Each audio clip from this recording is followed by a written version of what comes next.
Welcome to Adapter's Advantage, breakthrough moments that lead to success. Our podcast brings you insider stories of the moments that mattered, turning points on the sometimes rocky road to success. Here's your host, Mark Magnacca, president and co-founder of Allego, the workforce training and readiness platform built for distributed teams. Hi, I'm Mark Magnacca. Welcome back to the Adapter's Advantage podcast. Today I have Kate Holmes, the founder of Innovating Advice, as my guest. Kate and I met through a really cool coincidence that I'll tell you a little bit more about later on that relates to the great work that she does.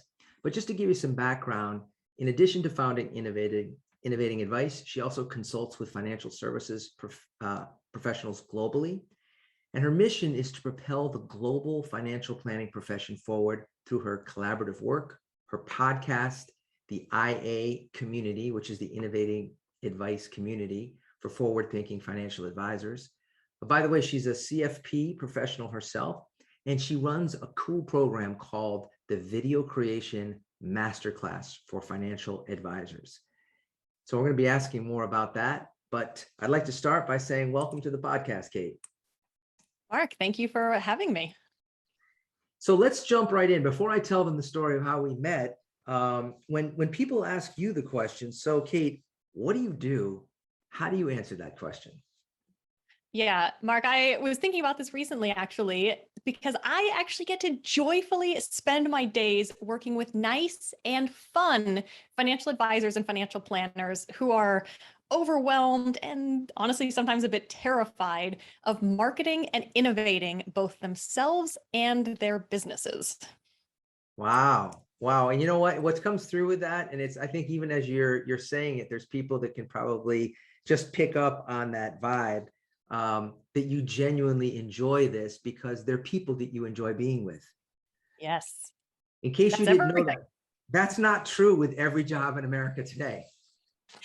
Or anywhere else in the world for that matter. Yeah, that's true. Because I realize it's a global organization that you have with IA. So let's just roll back the tape a little bit and talk about where did you start your career? And can you tell us a little bit about your journey and sort of who influenced some of the thinking that caused you to go in the direction you went?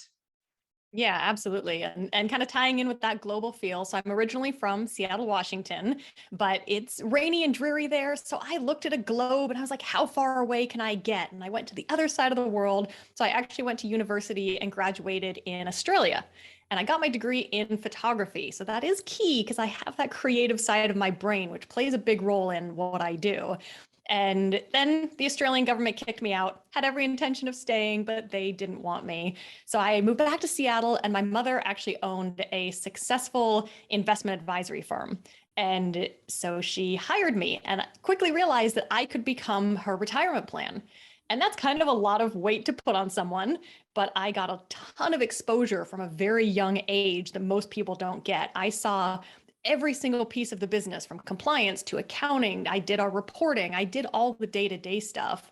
And it was fascinating to see this. And I got to go into companies and I fell in love with having these one-on-one employee meetings, everyone from rank and file employees to executives. And over again, they were asking me, what do I do if I'm getting married or divorced? Can I buy a house? I have a special needs kid. My parents are getting sick. Somebody passed away. And it dawned on me, I was like, they're not asking what the Federal Reserve just did with interest rates or what the S&P 500 did last quarter. And oftentimes, even if they were successful, they didn't need financial products sold to them, or they didn't even need their investments managed in a lot of times. If they were business owners, their assets were tied up in their pension plans or 401k plans in their businesses. So I spent a lot of years looking around and I knew exactly what we charged people in that assets under management model. I knew exactly the service we provided. And I came to a fork in the road. I had an opportunity for this incredibly successful business being handed to me, and I could have a wonderful life. And my mom built a lifestyle practice and traveled the world. And Mark, I just couldn't do it. I couldn't do it. And I just kept thinking that there has to be another way, and helping all of these people that needed help, that could, afford to pay for it in most cases. But again, don't need products sold, don't need assets managed. And so I became a CFP professional, which is a certified financial planner professional. And that puts all the pieces of your financial life together. And it took a while, but I had an epiphany. I remember exactly where I was on the on-ramp to the 405 freeway in Bellevue, Washington. And I thought, you know what? The business that I think needs to exist doesn't. So I'm going to start it. And Wow. so in early 2013, I started a completely virtual, fee-only, monthly retainer financial planning business where I didn't manage assets because investments aren't all that interesting to me. And they're only one piece of that puzzle. Right. And so I worked with all kinds of people, totally virtually in 2013. Can you imagine? Yeah, it's so interesting. Now, let me just back up for a second, because I think one part of this, I'm always fascinated by where the rub is. And, in your case, what was it about her business and the model, which obviously served her very well? What was the piece that you had a philosophical difference with, or that you just said, it just doesn't resonate to me? Was it the compensation model, or was it something else? It was what we were getting paid for the service that we provided. And just so everyone knows, my mother's my best friend. We talk all the time, and she was my biggest fan when I launched. So she totally sees and agrees with all of this. And she's now happily retired. But it was the good knowing work she did probably help pay for some portion of college and the right, like, right? all of it. She paid for Okay. all of college. Yeah. All right. But Mark, it was knowing what we were providing. And when I became a financial planner, I realized in order to actually manage somebody's assets, you have to know about the rest of their life. How do you know what their required return is if you don't know all these other pieces? And if people don't have an estate plan in place, then you could do all this great work on the investment side, and it could all, kind of go to crap when they pass away, if things aren't done properly. It's so true, Kate. And I think almost everyone listening will know of or have had a personal experience. And I happen to have a lot of people in my network and among my friends who are financial advisors. They're either in the investment side of the business, the insurance side of the business. But the interesting thing I've often talked with them about is, in the same way that doctors specialize, right? And you see a certain type of specialist, and they're very good at their area of expertise, but they really know nothing about another expertise. I find in the same way that in the example you just gave between estate planning and, say, for example, life insurance and its related products, and then investments, they're very different disciplines. And very often the person that people hire as a financial planner is really focused on looking after investments and investment related things, and very often doesn't talk about the life stuff or the estate planning, because it's not their core business. And in the best of cases, they have some kind of referral relationship. But the key notion I'm taking away from you is, after going through the CFP, this notion of helping all the pieces fit together and realizing there's a business to help people manage putting all those pieces together. And it's not a one-off thing. That's not something you do once and you say, okay, I'll talk to you in 20 years. Yeah, absolutely. And it can't be. And Mark, I'll never forget, as I was going, actually it was right after I became a CFP professional. It was in 2009 or 2010. And I was in an engineering firm doing one of these one-on-one meetings. And this gentleman walked in with, a 3-inch binder. And he wasn't mad at me, but he was not happy. And he dropped the binder on the table. I know what you're going to say. And he said, according to this, I have failed. And it was a financial plan that he paid $5,000 for in 2006 that never projected the global financial crisis, or 401k matches going away, or property values, dissolving the way they did. And so, to your point, Mark, it has to be ongoing. And even if you think you have the rest of your life planned out, life happens, and nobody even would have planned that you could, rent out your house on Airbnb, or you could drive for Uber in retirement. Like all these things, the world is continually adapting and innovating, and you've got to have a financial plan that keeps up with it. What's interesting to the point that you've made is, all these years later, when percentage of assets under management becomes sort of the standard, help me understand the thought process you had that brought you to the question around, why are we getting paid this way, and is there a better way? I think it was looking at the rest of our lives. I mean, this was 2013. So I already had a subscription to Netflix and you pay your cell phone monthly. And I had the gym membership. And I just kept thinking about how do we work in other industries and areas of our lives? And Yes. why would that not be exactly the same in financial planning? There's no reason that it can't be. And so I just kind of scrapped everything I knew. And I think I went back to that creative side of my brain. And I was like, if financial planning didn't exist, what would I do today to start it fresh? And so I did. I ignored everything I knew. And I've never in my life created a traditional financial plan. I did everything in a modular way, which also creates a really sticky relationship with clients. And clients need that because guess what? You don't know if you're going to lose your job or, get pregnant or get engaged or have somebody pass away. Life continues to happen. So Right. you need that relationship going on. And I wanted that. Well, it makes so much sense. It really does. So in a sense, you went away from saying, I'm going to charge for assets under management. You went to effectively a retainer model, and people could do this it was a monthly. Did they get billed monthly? It was on auto pay. Again, auto like we pay so many other things in our lives. And did you find that made them a lot more comfortable? Just call you up, say, hey, Kate, I'm thinking about buying a car. I'm thinking about like buying a house, even though you're not directly related to that? Yeah, it's actually really funny you mentioned that, Mark, because one of my favorite conversations was on Black Friday. One of my clients that I've been working with, creating all their plans and everything, they called me on Black Friday and they said, hey, we're in a parking lot and I think we're going to get a really great deal on this truck. Does it fit into our financial plan? And I was like, how many people get that call? Like I was honored, that we'd had so many conversations that they actually understood the impact of that car. And so I thankfully, because everything was online, I went and did some quick calculations and I said, yes, if you do that, but then you can't take this vacation you're planning in 4 months, and we talked through the trade-offs and everything.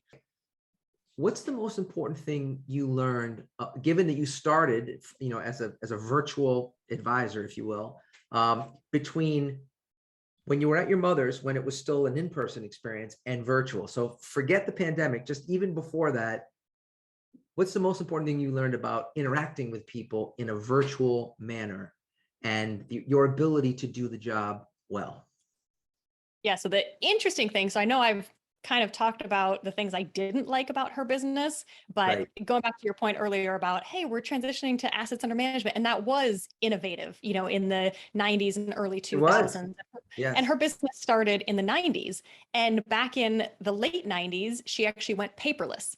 And I helped her go paperless. And I think there was an article in the Seattle Times. So that was something nobody else was doing. And the business was basically entirely virtual from the beginning. So for me to start a virtual business, I didn't think anything of it. So while I did in-person meetings for retirement plans and going into companies, all of our individual clients were virtual and they were spread out all over the country. And those weren't even video meetings. That was just through the phone, doing our quarterly calls and check-ins and phone calls and emails and newsletters. So, I was like, of course you can do virtual and you can work with people from anywhere. Wow. Okay. Now this is right. I didn't understand that piece. So I'm just curious, where did your mother's clientele, how did she develop a clientele that was all over the country? Because most, as you know, most advisors, it's sort of community based, or at least it was. And they tend to be, because it was an in-person business, they tended to be, if you were in Boston, your people were within, 2 hours or something. They may go to Florida in the winter, but the way you first met them was somehow geographically connected as a gross generalization. How did she do it? Her business partner was more on the rainmaker side. She did all of the operations and back office, and he was from Montana, so had connections there. Honestly, some clients came from ski trips, like people that he met just while skiing. And then if you do a great job and provide a great client experience, they're going to tell other people. So yeah, we had clients from Boston to Alaska to Montana to you name it. So what's so interesting about that to me, Kate, is that it resonates with my own experience that once you've met somebody, and obviously you don't have to have met them. And I would remind the folks, who are friends of mine from the Merrill Lynch's and the Morgan Stanleys, who in the modern time now are saying, we just don't know how we're going to do this virtual stuff. And I remind them, say, let me tell you something. Just 20 years ago, I knew stockbrokers who had clients for 20 and 30 years. They were in New York City. The client was in California. They never met face to face. It was a completely phone-based relationship. And it worked. Like it was a virtual relationship. It just wasn't visually virtual. It was auditorily virtual. So it certainly can be done. But what I'm learning from you is that even that first impression in the case of your mother with her business partner, he may have met them on the ski slopes. The relationship began, and then her whole experience with them was virtual. And what you're telling me is that was not a problem. No, not at all. Because it's all about the client experience, right? Are you taking care of people? And just because you see somebody in person doesn't mean you're going to have a good experience. That is a great point. But let me pivot from this just for a minute and ask you about a pivot point or even a moment of learning that changed your approach to running your business based around your life and really having a life, and what our listeners can learn from your experience. Yeah, so I'd say, as so often happens, it's usually a compounding effect of a couple of different things. So going into those companies and talking with people, I had hundreds of conversations with people that, were right at the edge of their career, getting ready to retire. And I like to really get to know people and dive a bit deeper. And I would often take quite a while to talk about the financial side and spend time talking about the life side. And time again, and there's a gross overgeneralization, but you would hear a lot of regret in people's voices. They stayed at the same job because they had to have the money, because they had kids and the house and all that stuff. And couple that with some individual clients that we worked with heading into retirement. And one in particular had a very successful business, just the nicest man ever. And he was just 6 months into his retirement, went in for a completely normal outpatient procedure, ended up getting an infection and dying. And so I just looked around and I was like, I don't want to wind up like these people. And I was like, life is for living now, not for living later. And when I started my business, the number one question I always ask clients is, when are you happiest? Not what makes you happy, because that can be a laundry list, but Right. Specifically, what are you doing when you're happiest? And I would always ask couples this question separately, not even in the same room with each other. And I tried really hard to follow my own advice. And I was living somewhere I didn't want to live. I was in a relationship that did not allow me to be my happiest. And I was like, I don't want to be 40 years from now and just have all these regrets. So I was determined to build a business that fit around living an amazing life rather than squeezing my life around my business. So asking the question you just asked around what makes you happy, and then thinking about where do you want to be. And, it's so interesting when you stop and answer that question, because for most of us, the quirk of where we were born becomes the central place we organize our whole life around, whether or not that's a good fit for who we are. Yeah. Yeah. And Mark, I'll just add to that my husband and I, when we're making big life decisions, so often people approach things. And especially, if you have a friend or family member making a decision, you're always like, oh, well, why are you moving there? Why are you changing jobs? We like to flip that on its head. And every time we're looking at a decision, we start with why not? Because so often it takes you pretty quickly down a path that the only reason you're not going to leave your job if you're unhappy or you're not going to move is because you're scared. And then you think, well, maybe I should be pushing through that fear, because sometimes the very best things are on the other side of fear. So true. No, I couldn't agree more. And, what's great is that for some people that may be a platitude, but both you and I represent people that have actually done that, who've said, no, I'm actually going to make a change, and I'm going to change where I live.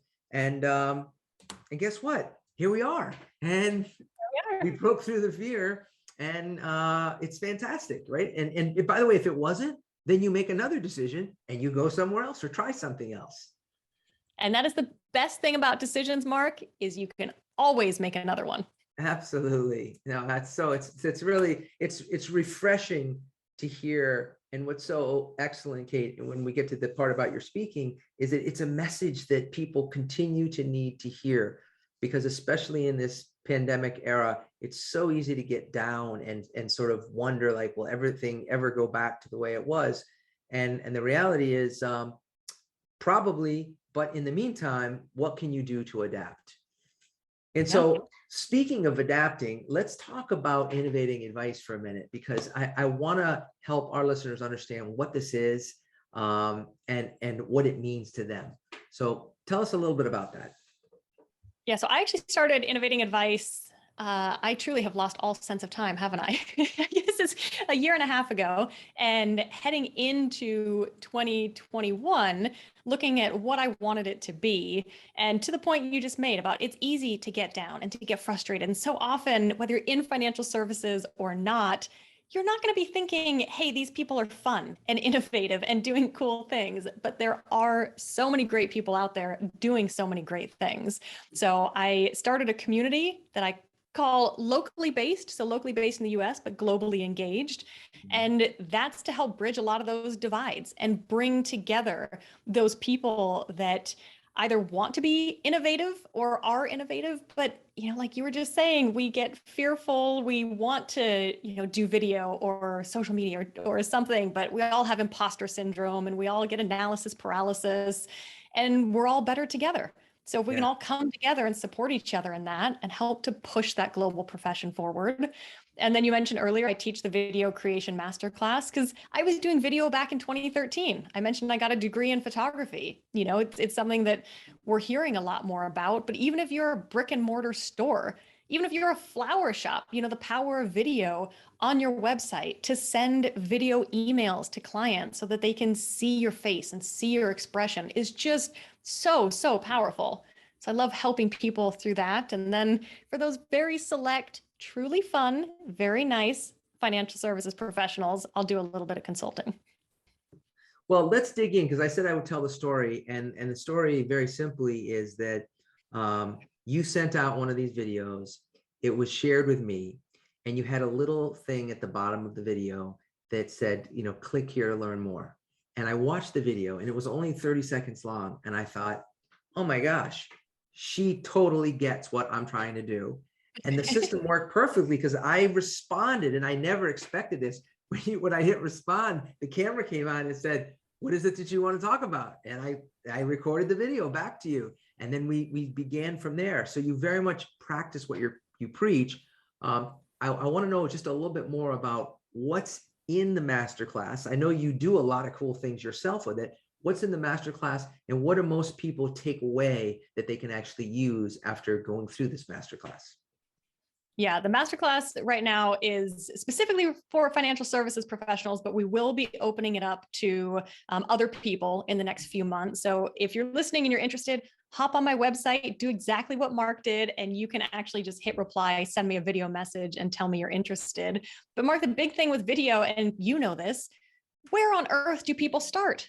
Do you start with technology? You're nervous. You don't like seeing yourself. What do you do? And so we break that all down and we cut through that analysis paralysis.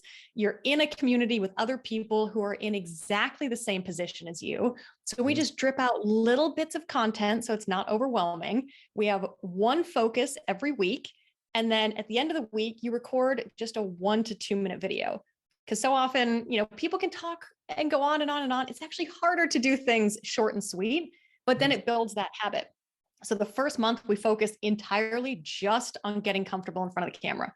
And we do a lot of fun things. So you're not worried about the technology stuff or the content. And then the next month we focus on that technology side. And the third month we focus on, okay, so what do you do with this? How do you create a content plan for the rest of the year and ongoing? And we've gotten great feedback. We've had people from all over the world participate, dozens of people in there, and they love that it builds that habit. Right? So if you're doing a 1 to 2 minute video once a week for 12 weeks straight, it's super easy to just keep going. And one person that actually just finished recently, we asked her for a testimonial, and I kid you not, the videos that she did, she posted on her website. And strictly because of those videos, she has gotten so much business that she doesn't even have time to send us a video testimonial. And I was like, well, if you could just do a testimonial saying that would be cool. Wow. Now, so I'm definitely a believer in the concept based on my own experience.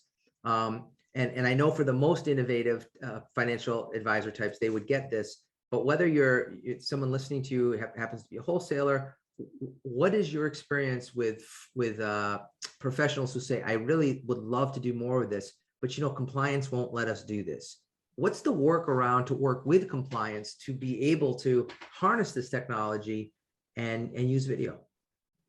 Yeah. So what we found, and that's another nice thing about just doing quick 1 to 2 minute videos. Also, we know humans have a really short attention span. And so if you do those videos, they're already done and then send them to compliance, then we're not ever going to encourage you to say anything you shouldn't be saying anyway. So that makes it easier, right? Versus sometimes people try to write out a whole script and then it's easier for compliance to push back. But if it's already done and they see, hey, we can see this, it's no big deal. And the other thing I say, because I do a lot of video emails, truly, that is exactly the same as leaving a voicemail. Yes. So if you're, sending a video, if you're allowed to leave a voicemail for a client, there's no reason that you shouldn't be able to leave or do a video email. So let me wrap up with this idea around the skills that you've learned. And so my question is, based on your experience, what do you see as the most important skill that you think advisors or listeners in general need to learn or improve today? Hands down, Mark, I would say confidence. One of the probably the biggest thing that I talk with people about is that imposter syndrome. And one of the biggest challenges that a lot of firms have is, people being willing to close the sale or have their first client meeting by themselves. And the power of building confidence is incredible. And I'd say I learned this lesson all over again. Last month, I took the month off and actually went and got my private pilot's license. And boy, is there a learning curve, and the rush that you get the first time you land an airplane, like it changed my entire thinking on the world. And once you can do that, you're like, all right, I can do anything. Wow, Kate, that is fantastic. Congratulations. How long did it take? I mean, did you do it in a month? I did it in 28 days. Oh my gosh, that's incredible. And you had no prior flying experience before that? Nope. Started on day one and decided I was just going to focus. And Mark, that gets right back to building a business that fits around my life. And saying, why not? And I didn't have a reason why not. I knew if I didn't do it now, I would make excuses and I would regret it. And so I said, I'm going to take 4 weeks out of my life and make this happen. And then guess what? For the rest of my life, I can say I'm a private pilot. So let me ask you this. If people want to learn more about you, Kate, or if they want to learn more about Innovating Advice or about the video masterclass, what's the best way to do that? Everything is on innovatingadvice.com. And Mark, as you know, you'll go there, you'll see my face, you'll see that video. So even if you're not in financial services, shoot me a video, let me know what you took away from this podcast, and it'd be great to connect. So thank you, Kate, not only for being on the podcast, but for helping to raise the bar in the financial planning business, as well as in the business of using video to grow your business. Absolutely. Thank you, Mark. This was an absolute delight. Thanks for joining us this week on Adapter's Advantage, available on all major podcast platforms. Make sure you visit our website, allego.com, where you can subscribe to our podcast so you'll never miss an episode. If you liked this show, you might want to check out our virtual training kit to learn how to keep a remote team running at full speed. Go to allego.com/virtual to download your kit today. Be sure to tune in for our next episode. And don't forget, one new idea can change your life.